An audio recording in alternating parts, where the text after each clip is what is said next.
Hello South Africa. South Africa municipalities owe Eskom over 60 billion rand. Poor maintenance and lack of servicing debt are among the reasons some communities go without electricity, even long after load shedding that is implemented by Eskom. This was revealed by Electricity Minister Dr. Kgosientsho Ramokgopa Energy Action Plan briefing in Pretoria on Sunday, August 20th.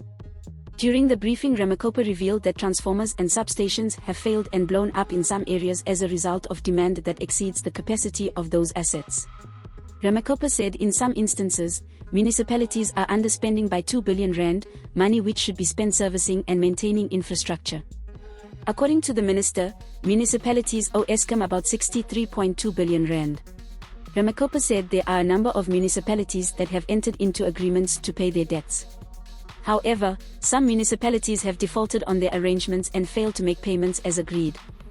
The minister said failure to pay Eskom undermines the entity's ability to service and maintain the electricity distribution network, resulting in replenishment budgets being depleted on fixing repeat breakdowns of substations and other transmission units.